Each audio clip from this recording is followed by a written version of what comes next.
नमस्कार दोस्तों, स्वागत है आपका आज के मुख्य समाचारों में। दोस्तों यहां पर आपको देखने को मिलेंगी सुबह से लेकर शाम तक की तमाम बड़ी खबरें, मुख्य समाचार, ब्रेकिंग न्यूज अपडेट्स के रूप में। तो दोस्तों आप सभी लोगों से रिक्वेस्ट है इस वीडियो को ज्यादा से ज्यादा लाइक और शेयर करें। तो दोस्तों सीधे चलते हैं आज की पहली बड़ी खबर की ओर। सीएम अरविंद केजरीवाल ने प्रधानमंत्री मोदी को लिखी चिट्ठी, door to door ration scheme को लेकर अब की यह मांग। जी हां दोस्तों, दिल्ली के मुख्यमंत्री अरविंद केजरीवाल ने प्रधानमंत्री नरेंद्र मोदी को चिट्ठी लिखी है। अपने इस पत्र में सीएम केजरीवाल ने दिल्ली सरकार की घर घर राशन योजना का जिक्र करते हुए लिखा कि कृपया घर घर राशन योजना दिल्ली में लागू करने दीजिए। उन्होंने इसी के साथ यह भी लिखा कि आज तक राष्ट्रहित के सभी कामों में मैंने आपका साथ दिया है, राष्ट्रहित के इस काम में आप भी हमारा साथ दीजिए। सीएम अरविंद केजरीवाल ने कहा कि कोरोना महामारी की इस मुश्किल घड़ी में यह योजना पूरे देश में लागू होनी चाहिए। वहीं दिल्ली की इस स्कीम में अगर केंद्र सरकार अब भी कोई बदलाव करवाना चाहती है तो हम उसे भी पूरा करने के लिए तैयार हैं। दोस्तों इससे पहले 6 जून को केंद्र की ओर से दिल्ली सरकार की घर घर राशन योजना पर रोक लगाने पर मुख्यमंत्री ने अपनी प्रेस कॉन्फ्रेंस में कहा था कि अगर इस देश में पिज्जा की डिलीवरी हो सकती है तो राशन की क्यों नहीं। तब उन्होंने नाराजगी जताते हुए कहा था कि सिर्फ 2 दिन पहले क्यों रोक लगा दी आपने योजना, यह कहकर खारिज कर दी कि हमने मंजूरी नहीं ली थी, लेकिन हमने केंद्र से इस योजना के लिए 5 बार अप्रूवल लिया था। इसके बाद दोस्तों अगली बड़ी खबर, वैक्सीनेशन पर एक्शन में सरकार। राज्यों को मुफ्त वैक्सीन देने के ऐलान के अगले ही दिन केंद्र ने 44 करोड़ डोज का ऑर्डर दिया, 30% रकम भी जारी की। जी हां दोस्तों, राज्यों को मुफ्त वैक्सीनेशन देने के ऐलान के अगले ही दिन केंद्र सरकार ने वैक्सीन का एक बड़ा ऑर्डर दिया है। स्वास्थ्य मंत्रालय ने मंगलवार को 44 करोड़ वैक्सीन का ऑर्डर जारी किया। इसमें 25 करोड़ कोविशील्ड और 19 करोड़ कोवैक्सीन शामिल है।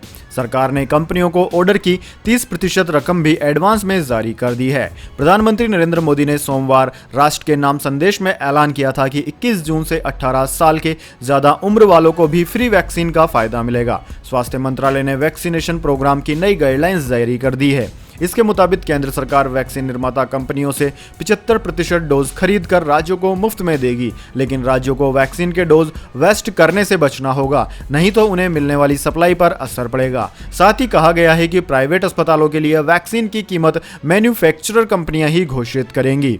दोस्तों केंद्र की तरफ से राज्यों को वैक्सीन के जितने डोज मिलेंगे उनमें राज्यों को प्राथमिकता तय करनी होगी। इस प्रायोरिटी में हेल्थ केयर वर्कर सबसे ऊपर रहेंगे। इसके बाद 45 साल से ज्यादा उम्र के और फिर उन लोगों को प्राथमिकता दी जाएगी जो कि दूसरा डोज लगवा रहे हैं। इसके बाद 18 साल से ज्यादा उम्र के लोगों का नंबर आएगा। इसके बाद दोस्तों अगली बड़ी खबर, एम्स के प्रमुख डॉक्टर गुलेरिया ने कहा तीसरी लहर बच्चों के लिए कितनी घातक, इस पर कोई डाटा अभी तक नहीं। जी हां दोस्तों, एम्स के निर्देशक रणदीप गुलेरिया के मुताबिक तीसरी लहर को लेकर हमारे पास कोई डाटा नहीं है। ऐसे में यह बता पाना मुश्किल है कि बच्चों के लिए यह कितना घातक होगा। डॉक्टर गुलेरिया ने कहा कि वायरस के कारण ये लहरें आती हैं क्योंकि वायरस अपना रूप बदलता है। लॉकडाउन से इन्फेक्शन कम होता है, लेकिन लॉकडाउन खुलने के बाद इन्फेक्शन बढ़ने की संभावना काफी बढ़ जाती है। फिलहाल कोई तथ्य नहीं है जिनके आधार पर कहा जा सके कि अगली वेव बच्चों के लिए आएगी। उन्होंने कहा कि चेन ऑफ ट्रांसमिशन रोकने के लिए कोविड एप्रोप्रिएट बिहेवियर अपनाना पड़ेगा। अब चिंता यह है कि तीसरी वेव कब आएगी या नहीं, या फिर कब आ सकती है और वो बच्चों में कितनी गंभीर होगी। स्पेनिश फ्लू H1N1 में भी वेव देखा गया था। यह वेव तब दिखता है जब वायरस चेंज होता है और ह्यूमन बिहेवियर की वजह से होता है। डॉक्टर गुलेरिया ने कहा कि जैसे ही केस कम होते हैं तो अनलॉक होते हैं और फिर लोग लापरवाह हो जाते हैं तो अगली वेव शुरू हो जाती है। जब तक ज्यादातर लोग वैक्सीन न ले लें तब तक हमें ज्यादा सतर्कता बरतनी होगी। अभी किसी देश में कोई ऐसा डाटा नहीं आया है जिसमें कहा जाए कि बच्चों में ज्यादा खतरा है। ये इंडियन या फिर ग्लोबल डेटा दोनों में भी नहीं देखा गया है। अगली वेव को रोकने के लिए कोविड एप्रोप्रिएट बिहेवियर का पालन करना होगा। यानी कि दोस्तों अगर आने वाली लहर को रोकना है तो आपको भी हमेशा 2 गज की दूरी बना के रखनी है जब तक कि आपका वैक्सीनेशन ना हो जाता, और आपको मास्क हमेशा पहन के रखना है। इसके बाद दोस्तों अगली बड़ी खबर, 5 मिनट में 22 लोग पड़ गए नीले। ऑक्सीजन कांड वाले आगरा के अस्पताल को पुलिस ने कर दिया सील। जी हां दोस्तों, उत्तर प्रदेश के आगरा में हुए ऑक्सीजन कांड पर अब सख्त कार्रवाई की गई है। श्री पारस हॉस्पिटल का एक वीडियो वायरल होने के बाद अब डीएम के आदेश पर अस्पताल को सील किया जा रहा है। इसके साथ ही अस्पताल के संचालक पर महामारी एक्ट के तहत केस दर्ज करने के निर्देश दिए गए हैं। इसके साथ ही प्रमुख सचिव गृह ने पारस अस्पताल के मालिक के खिलाफ मुकदमा दर्ज करने का आदेश दे दिया। दोस्तों, आपकी जानकारी के लिए बता दें, पारस हॉस्पिटल के एक वायरल वीडियो में ऑक्सीजन संकट में मॉक ड्रिल से 5 मिनट में 22 गंभीर मरीजों के मौत की बात कही जा रही थी। वीडियो में हॉस्पिटल के संचालक एक शख्स बोलता है कि 22 लोग मर गए थे। यह पूरी बातचीत 26-27 अप्रैल को सामने आए ऑक्सीजन संकट के संदर्भ में है। सरकारी रिकॉर्ड में 26 अप्रैल को श्री पारस हॉस्पिटल में 4 कोरोना मरीजों की मौत दर्ज है। इससे पहले डीएम प्रभु नारायण सिंह ने कहा था कि 26-27 अप्रैल को ऑक्सीजन की कमी हुई थी, लेकिन पूरी रात स्वास्थ्य महकमे के साथ प्रशासन की टीम अस्पतालों को ऑक्सीजन पहुंचाती रही। उन्होंने कहा था कि 26 अप्रैल को श्री पारस हॉस्पिटल में कोरोना के 97 मरीज भर्ती थे, जिनमें से 4 की मौत हो गई थी। मामले में योगी सरकार के प्रवक्ता और कैबिनेट मंत्री सिद्धार्थ नाथ सिंह ने इस मामले को जघन्य अपराध बताते हुए कार्यवाही की बात कही थी। दोस्तों, कांग्रेस नेता राहुल गांधी ने आज आगरा के पारस अस्पताल मामले में ट्वीट किया था। उन्होंने इस मामले में जिम्मेदार लोगों पर फौरन कार्यवाही की मांग की है। उन्होंने लिखा है कि भाजपा शासन में ऑक्सीजन व मानवता दोनों की ही भारी कमी है। इस खतरनाक अपराध के जिम्मेदार सभी लोगों के खिलाफ तुरंत कार्यवाही होनी चाहिए। दुख की इस घड़ी में मृतकों के परिवारजनों को मेरी संवेदनाएं।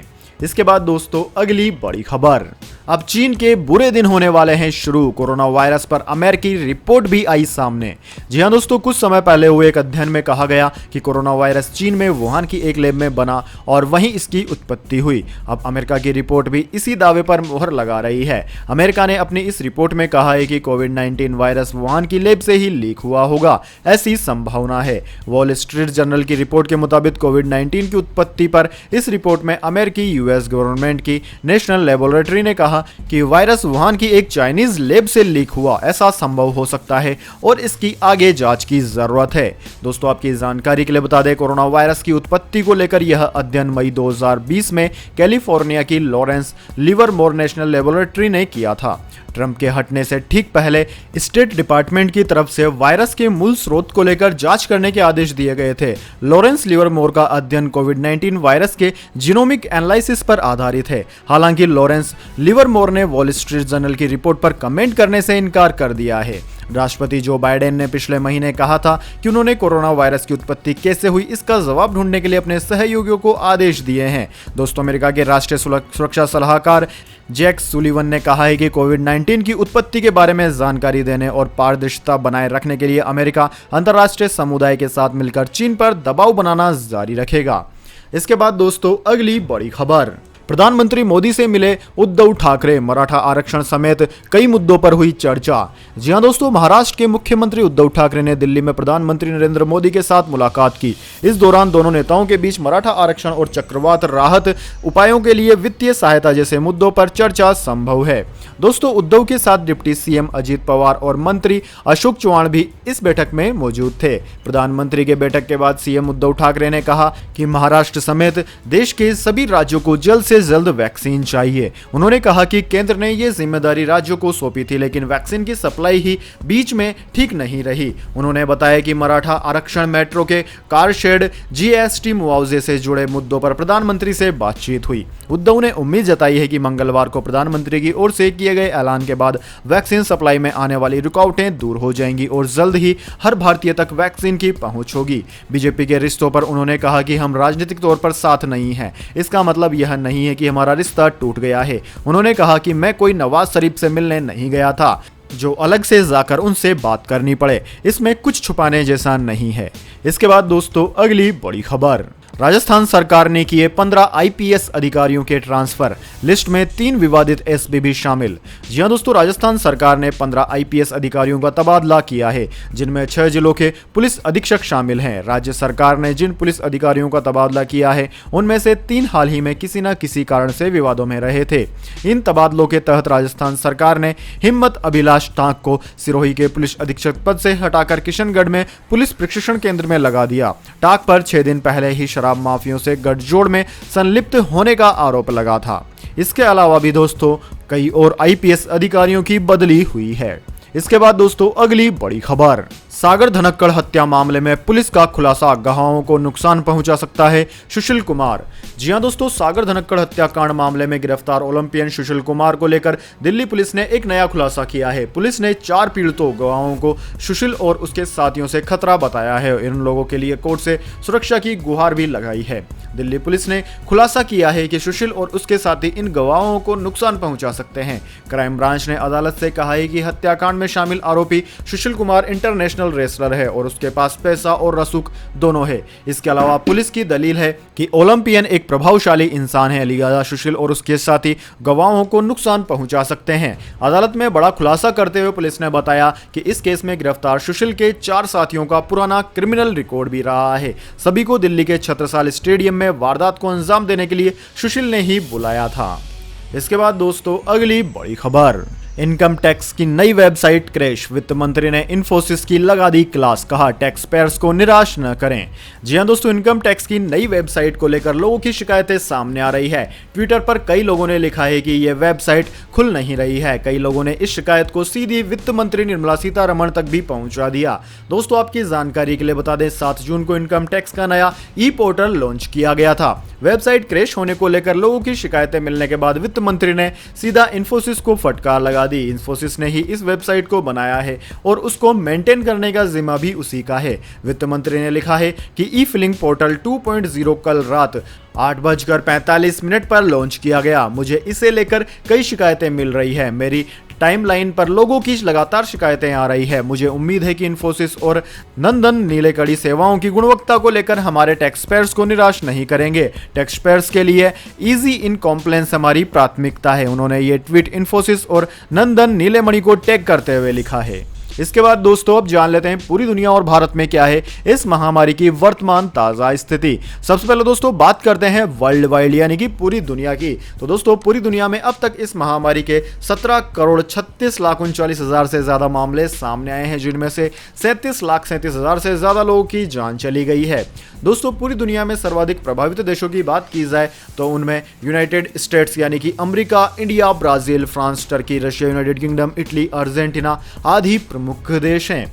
वहीं दोस्तों अब बात कर लेते हैं क्या है भारत के हालात, लेकिन उससे पहले मेरी आपसे एक छोटी सी रिक्वेस्ट है। अगर दोस्तों आपको अभी तक हमारी न्यूज़ पसंद आई है तो इसे एक छोटा सा लाइक जरूर दे दीजिए, और अगर आपको पसंद नहीं आई है तो बेशक आप डिसलाइक भी कर सकते हैं, लेकिन दोस्तों लाइक और डिसलाइक जरूर कीजिए, क्योंकि दोस्तों यही हमारी मेहनत का फल होता है और इसी से हमें पता चलता है कि आपको हमारी वीडियो पसंद आई है या नहीं।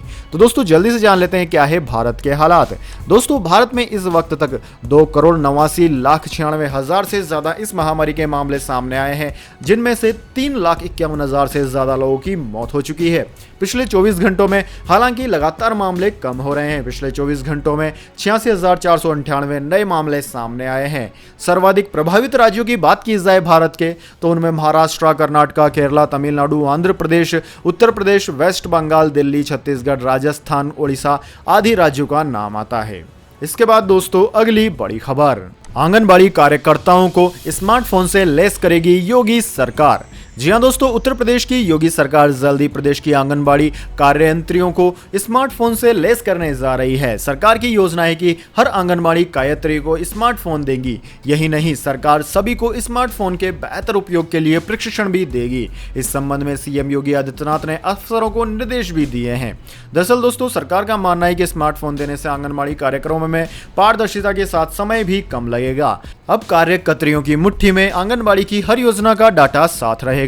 दोस्तों आपकी जानकारी के लिए बता दें, उत्तर प्रदेश के सभी जिलों में इस समय कुल मिलाकर 1.90 लाख आंगनबाड़ी केंद्र चल रहे हैं। हर केंद्र में औसतन 2 आंगनबाड़ी कार्यकर्त्रियां तैनात हैं। मोटे तौर पर कहा जा सकता है कि करीब 4 लाख आंगनबाड़ी कार्यकर्त्री हैं। स्मार्टफोन से लैस होने के बाद बच्चों के पुष्ट आहार और देखभाल समेत आंगनबाड़ी से संचालित होने वाली योजनाओं को ज्यादा प्रभावी तरीके से लागू किया जा सकेगा। इसके बाद दोस्तों अगली बड़ी खबर, यूपी विधानसभा चुनाव से पहले भीम आर्मी ने बीजेपी के खिलाफ समाजवादी पार्टी और आरएलडी से गठबंधन के लिए दिए निर्देश। जी हां दोस्तों, उत्तर प्रदेश में आगामी विधानसभा चुनाव 2022 से पहले सियासी चहलकदमी का दौर तेज हो चला है। चुनाव से पहले आजाद समाजवादी पार्टी के प्रमुख चंद्रशेखर आजाद रावण ने संकेत दिया है कि बीजेपी के खिलाफ गठबंधन का हिस्सा हो सकता है। एनडीटीवी से बात करते हुए भीम आर्मी के प्रमुख चंद्रशेखर आजाद रावण ने कहा कि समाजवादी पार्टी और आरएलडी के साथ समझौता हो सकता है क्योंकि हम सब बीजेपी को रोकना चाहते हैं। उन्होंने कहा कि हम राज्य के लोगों को अच्छी सरकार देना चाहते हैं। उत्तर प्रदेश में तानाशाही और निरंकुश सरकार को रोकने की जरूरत है। उन्होंने कहा कि हमारी सबसे बातचीत चल रही है, जैसे चीजें सामने आएंगी हम इसकी जानकारी देंगे। रावण के अनुसार उत्तर प्रदेश में जंगल राज जैसे हालात हैं, असुरक्षा का माहौल है, प्रदेश में रोजगार नहीं है, पिछड़ों का हक मारा जा रहा है। इसको रोकने के लिए एक बड़े गठबंधन की जरूरत है। इसके बाद दोस्तों अगली बड़ी खबर, रिजर्व बैंक ने बैंक ऑफ इंडिया पर लगाया 4 करोड़ रुपए का जुर्माना। बैंक ऑफ इंडिया के शेयर 4% टूटे।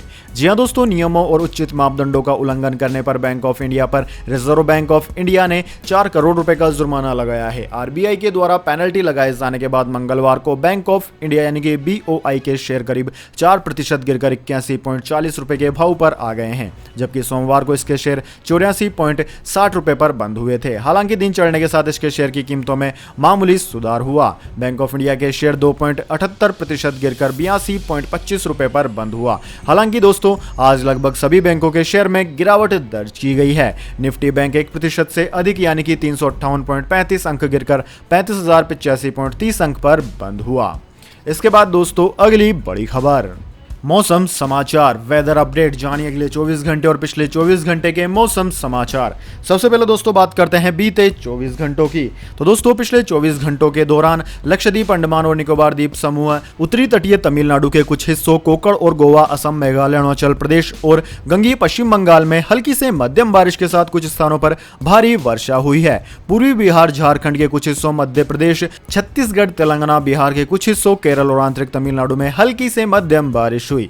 वहीं दोस्तों आगामी 24 घंटे की बात की जाए तो अगले 24 घंटों के दौरान पूर्वोत्तर भारत, ओडिशा के उत्तरी तट, गंगीय पश्चिम बंगाल, अंडमान व निकोबार द्वीप समूह और कोकण और गोवा के कुछ हिस्सों में हल्की से मध्यम बारिश के साथ कुछ स्थानों पर भारी बारिश हो सकती है।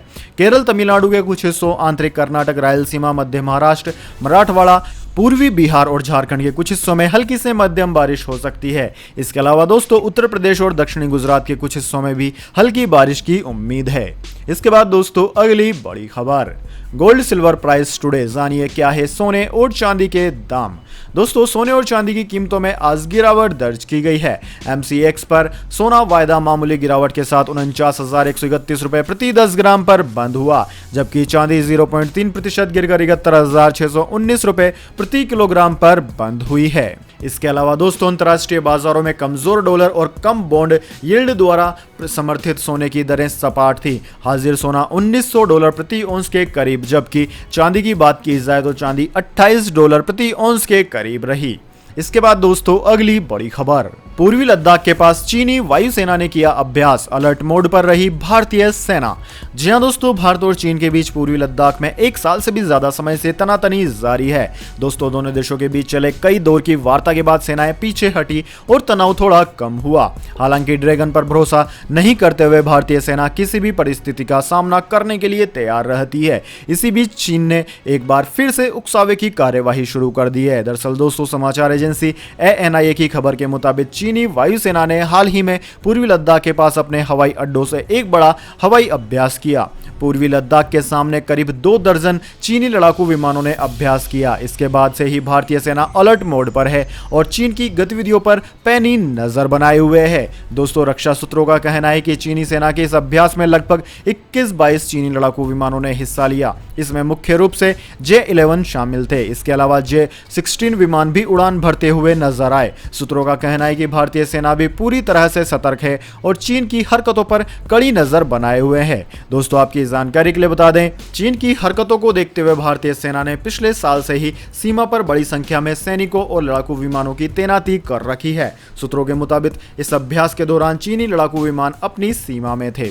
इसके बाद दोस्तों अगली बड़ी खबर, पाकिस्तान की शादी रस्मों से असहमत है मलाला यूसुफजई। कहा जीवन साथी के लिए रस्म रिवाज क्यों है जरूरी, पार्टनरशिप क्यों नहीं। मलाला यूसुफजई के बयान पर पाकिस्तान में मच गया बवाल।